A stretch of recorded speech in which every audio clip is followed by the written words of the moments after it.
to another video. If you're new here, be sure you like, comment, and subscribe. I'm sure you can tell by the title, but I do have something very special that I want to go through today. So I just got my hands on the Neiman Marcus fragrance advent calendar. I, before this, did not know that they made advent calendars specifically for fragrances. And because I am growing in my fragrance journey, I decided that this would be the perfect thing to gift myself for the holidays. So it came just in time. There are 12 days of fragrance within here, and so I figured it'd be a good idea for us to unbox each one and see what they are. So be sure you stick around to the end of this video so that way you can see all 12 fragrances, and then I'll also have everything linked in the description box below, including how to purchase the advent calendar by itself or for any of the fragrances within. I'll be sure they're linked as well. So we're going to start with the first one. This is, I'm going to apologize now. I'm probably going to mispronounce a few names throughout this, but I will try my best, but apologies if I do mispronounce something. So the first one is Impressa. I feel like I can already smell it through the box. This bottle is adorable. Okay, yeah, I definitely can smell this one through the box and through the bottle. I haven't even opened it yet. I like it, and I'm actually surprised that I do. So of course, I've never heard of this fragrance or brand before, so I had to look it up. On the website, it says, the Impressa leaves an impression. It's laced with peach, vanilla, and shimmering blood orange, as bright and stirring as the dawn. Her smile, warm, lustrous, and unforgettable. The scent is not overpowering, but I could definitely see how if you were to use too much of it, it could be. So it's definitely one that I would think a little goes a long way. So far, I like it. So this one is Byredo Ball de Freak, I think is how you pronounce that. It actually feels like a pretty good size for at least what it is. Now this is a scent that I've actually tried before. It's actually Javante's favorite of all the Byredo scents that we've tried. It's a very clean, citrusy, kind of spicy scent. This is what I'm picking up. Okay, so this one is actually one of the signature scents of Byredo. It has bergamot, vetiver, cedarwood, floral violet, and vibrant cyclamen, but it is definitely a really, I would say, unique scent, and I do like Byredo a lot, so I'm actually happy that we got this, and I love that it looks exactly like the full-size bottle. I don't know if it's my hands or if like the scents are so strong for some of these. Like as soon as I take it out of the calendar, it's like I'm getting a whiff of whatever it is. Or maybe, I think the paper is scented to match. Okay, next we have Kyoto in Bloom. Simple, cute, petite. Ooh. I like this one a lot. It is definitely a luxury home scent. It's still very like soft, warm, and comforting, which I really like. So it says, you've arrived in the full bloom of spring on a path of camellia, lotus, and amber, to cherry blossoms pink as painted oval lips, to the Zen temple of the golden pavilion, where you feel calmed, inspired by simplicity, and focused by restraint to see beauty in everything. I will be using this later. Next we have French Leather. You know how I feel about these. Love when they have a spray, which it does. As expected, it smells like leather. I feel like it's a little bit more of a masculine scent. Ooh, that was just one spray and it's really strong. Little definitely goes a long way with this one. I would say not my personal favorite, but it would definitely be something that I can give to Javante. I can see him wearing this. Okay, this one's completely in French, but here's the name. Bottle is super cute. I love when the fragrance houses put thought into the mini or small bottle designs versus just making it the vial. I feel like that definitely adds some character and it's just a nice touch. Not a spray though. A very fresh and green scent. Like the first thing that's coming to mind is grass. Okay, so it's definitely a floral scent. The fragrance notes are Cypress Absolute, Sea Spray Accord, Seaweed Absolute, and the ways to describe it would be aquatic, delicate, fresh, luminous, salty. I guess the aquatic for me came into mind more from like a wet grass perspective versus it being ocean, body of water related. I can definitely see this being like a beach day scent.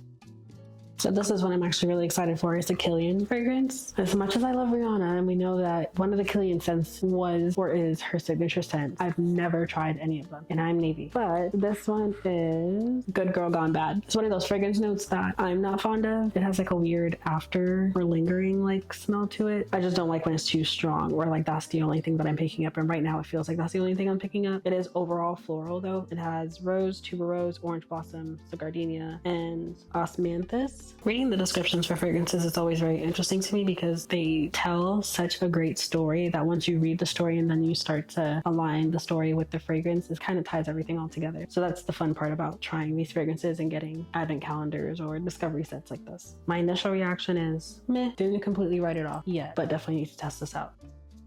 Door number 7 is Bond number 9's Nomad, and I've always been intrigued by the Bond number 9 bottle shapes. They're always so fun, and each of the like designs of the bottle align to whatever the name of the fragrance is, so I always thought that was pretty cool. I know I like it. It smells kind of like gentle fluidity, or I can see a little baccarat maybe, but more gentle fluidity if it was spicier. Like this would definitely be a scent that would, one, be memorable, and like two, you would get a ton of compliments on it. Every time I wear gentle fluidity, I promise you I get compliments left and right. Like I said, that spiciness is definitely taking it to another level, but in a good way. It's an amber base, which definitely explains why it reminds me of gentle fluidity. It's an oud with fruity notes, so pear, beans, blackcurrant, violet, rose, amber, vanilla. It's a yes.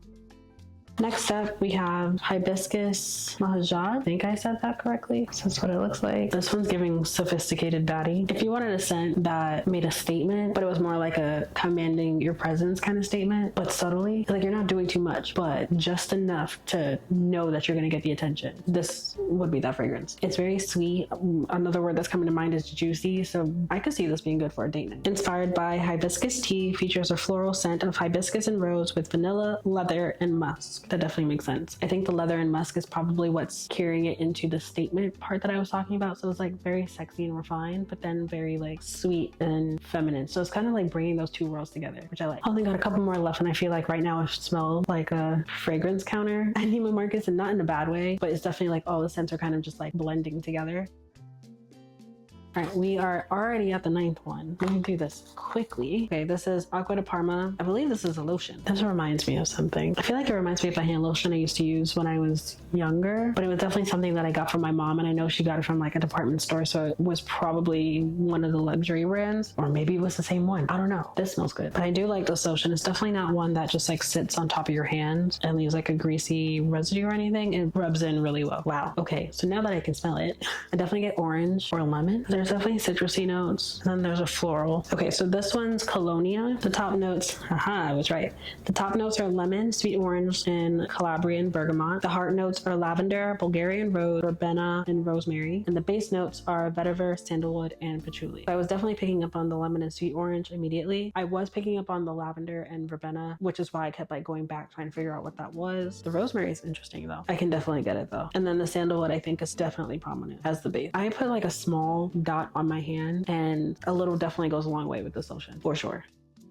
The box is really pretty. I really like this blue. It's called Blue Talisman. Probably hard to see that on there. It smells like water. Not in the sense of it not having a scent, but if you were to imagine what water would smell like, it's a very aquatic scent, I think is probably what I'm trying to say. So I get that initially, and then like all the other notes start to come through. A cutting edge fragrance symbol of an infinite spiritual energy expressed by the subtle freshness of ginger, softened by abstract musky and ambery notes. So the top is bergamot, ginger, mandarin, and pear. The heart is orange blossom and Gregory wood, and the base is Akigala wood, musk, and ambrofix.